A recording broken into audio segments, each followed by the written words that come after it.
banks, they bring them to him. And that money goes straight into his business to look like legit. Then after that, he pays those people who work for him. Now, we have arrested those who work for him. They have told us that he's the one who supplies their weapons and all that. That's why we have arrested him. You will now be wondering, man, this life, oh, hey. So that man, a very bad man. And many of them were never found out. Why? Not because they are smart. Maybe they are. It's because the system is so compromised, so bad, so dirty, that they could get away with it because somebody somewhere who should ensure due process is done will use his position to make sure that that due process is never done. And once it's not done, you will never see them behind the bars. You will never get to the end of this. Let me drink water.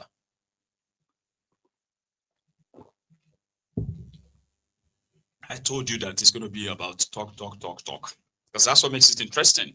Not just reading it to you like that, all right? Now, if you are still with me, take your time, all right? Take a moment, rather. Like the broadcast, okay? Let me share it. Subscribe to Maiyegun's Diary Politico as well. It can be very interesting, and honestly, like, if you don't mind my voice, I wish I could get some voice toner so that my voice can be soothing when you listen in a way that you can still feel relaxed, not agitated or apprehensive. But yeah, it can be very interesting like that. Now, going forward, there are still more.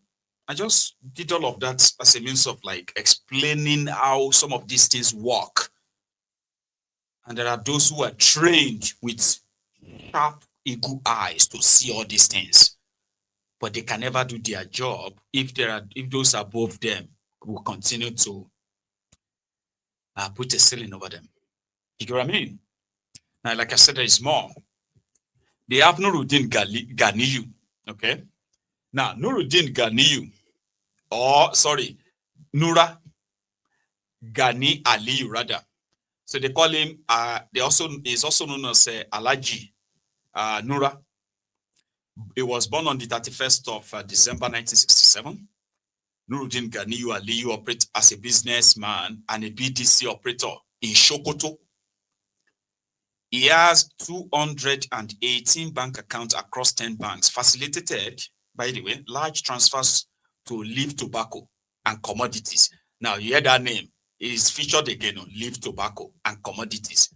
You would think they are selling tobacco, but they are actually procuring firearms for terrorists. Sure you get? And other entities, establishing him as a major financier of Boko Haram activities in Nigeria.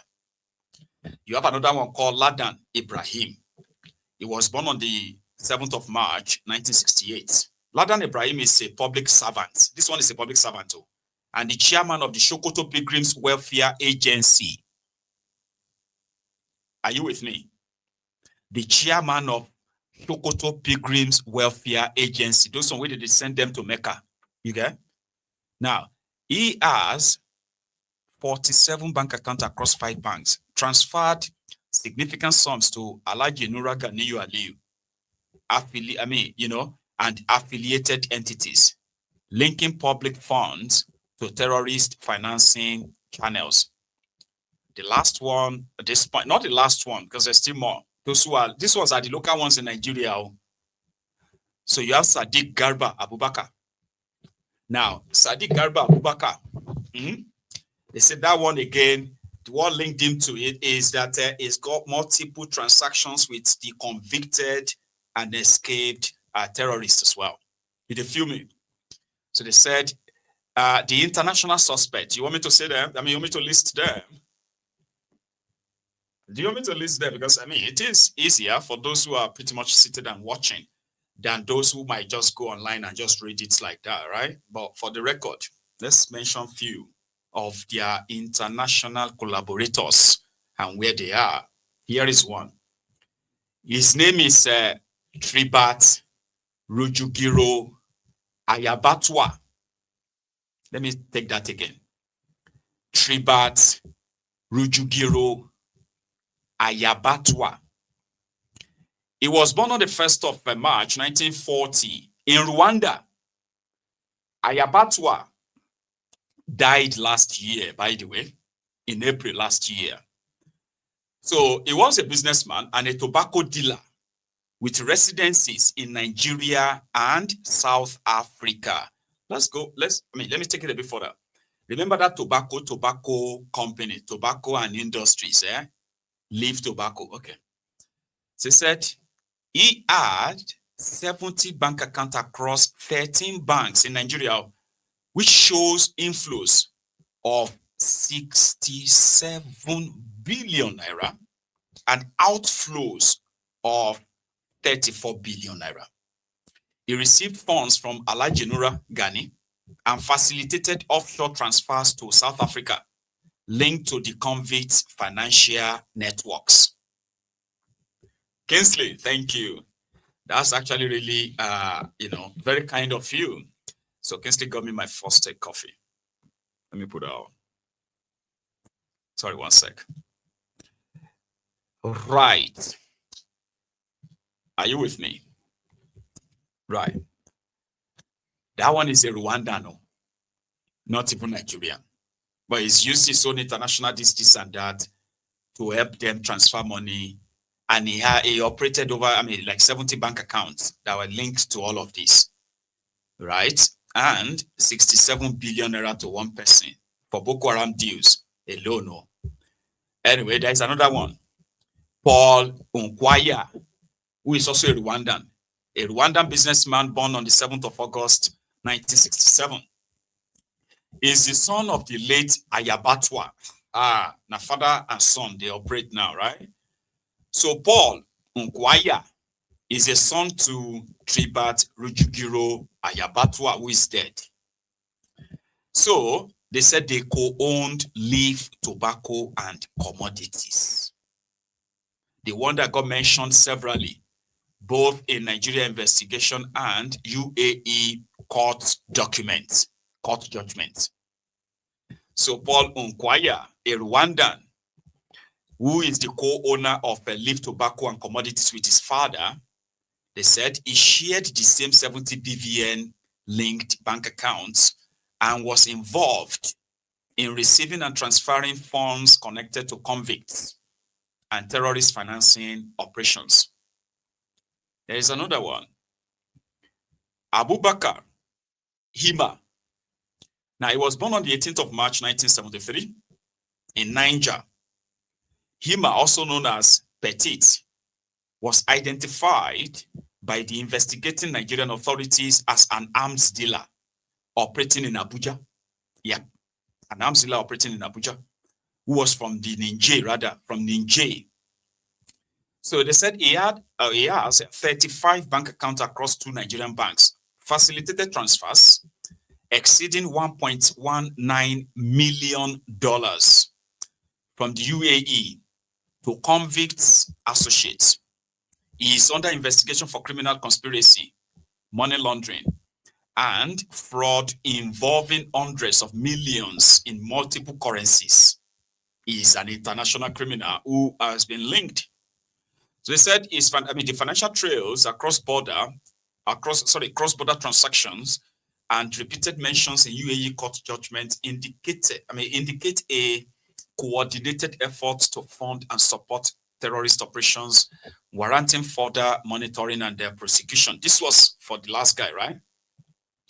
Now let's go back to Nigeria. Okay, all these information. So what do we do with all these informations now? But what do we do with all this information? Well, the former CDS, Musa, Christopher Musa, who happened to be the former chief of defense staff, has been reappointed as the Minister of Defense. It was reported that the former Minister of Defense, Badaru Muhammad, right, was part of the the collateral damage as conditions of how do you even do it? Your president is Muslim. Your vice president is Muslim. Your chief of army staff or this and that, they are Muslims. So how do you go into a room that your 2 ministers are also Muslims? No, that's not how they put it. No, that's not how they put it. Let me take that again. It was said, not confirmed, okay? It was said that one of the things that Exet and Marco Rubio, did throughout Rebadom in Washington was that, how do you do it? Your president is Muslim, your vice president is Muslim, your two ministers are Muslims, and the Koshe you get like, and you are in a Muslim government. And we are here to talk about the Christian genocide. How do you want us to take you serious? So when Rebadom returned, like I said, this is unconfirmed though, so it may just be SC and all that, it doesn't matter. But when they got back, they was like, Badaru could be, could be the collateral damage.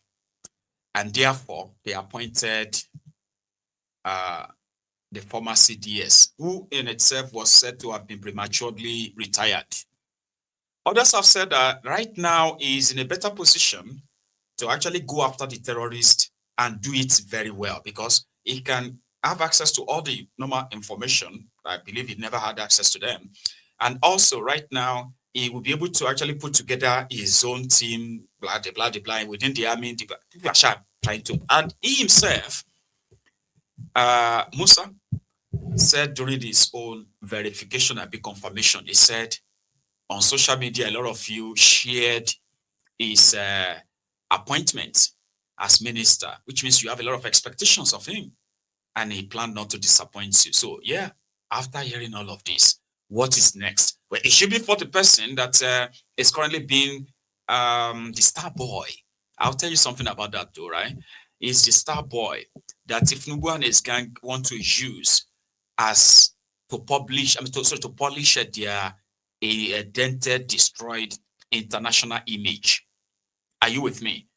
And he's somebody that they want to use, but didn't know that they want to use him.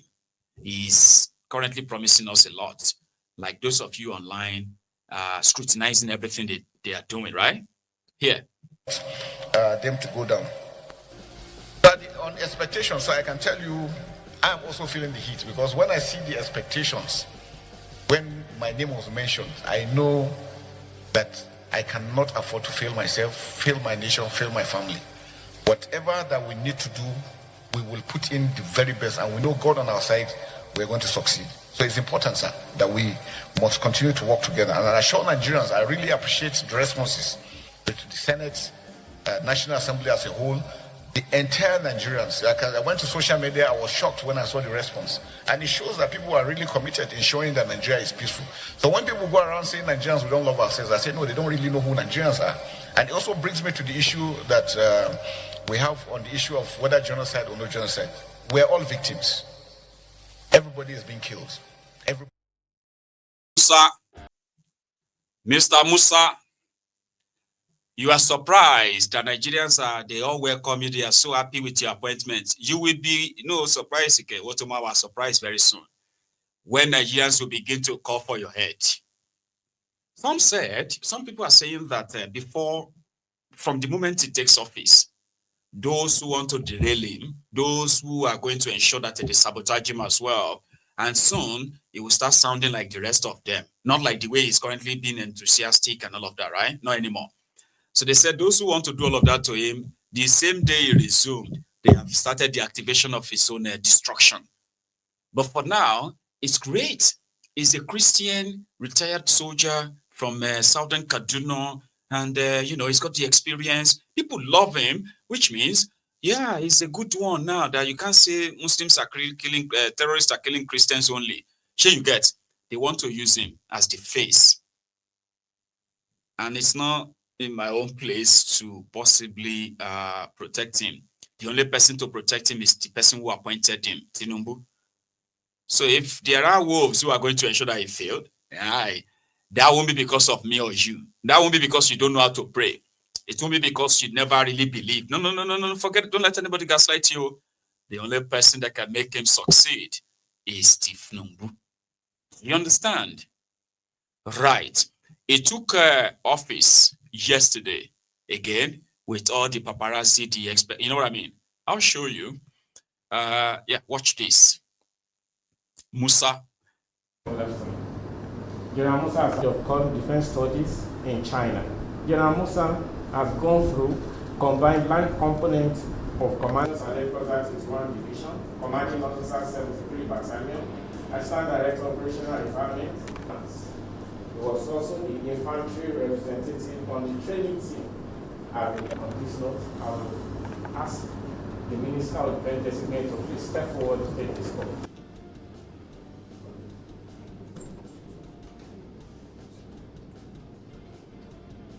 I, General Musa, retired OFR, solemnly swear that I will faithfully and bear true allegiance to the Federal Republic of Nigeria, and that I will preserve, protect, and defend the Constitution of the Federal Republic of Nigeria, so help me God. Oath of office are, do solemnly swear that I will be faithful and bear true allegiance to the Federal Republic of Nigeria, that as Minister of the Government of the Federation, I will discharge my duties to the best of my ability, faithfully and in accordance with the Constitution of the Federal Republic of Nigeria, and the law, and always in the interest of sovereignty, integrity, solidarity, well-being of Nigeria. That I will strive to preserve the fundamental objective and directive principles of state policy contained in the Constitution of the Federal Republic of Nigeria. That I will not allow my personal interest to influence my official conduct or my official decisions.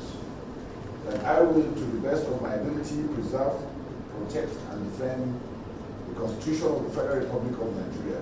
That I will abide by the Code of Conduct contained in the 5th Schedule to the Constitution of the Federal Republic of Nigeria. That in all circumstances, I will do right to all manner of people according to the law, without fear or favor. I directly or indirectly communicate or reveal to any person any matter which shall be brought under my consideration, or shall become known to me as Minister of the Government of the Federal Federation, except as may be as Minister. So help me God. Thank you very much.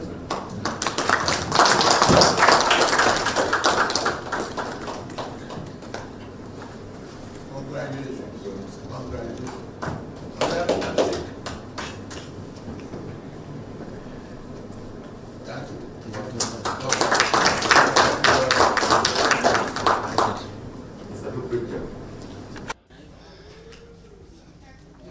We are back again. Honorable Minister, General, and now Honorable Minister. Congratulations from all of us. Congratulations, madam, as well. You are back to a very familiar terrain, and Nigerians are expecting a lot, apart from Mr. President. Yeah, so what will be your immediate priorities from now? My immediate priority is to make sure that defense takes its place fully in the country.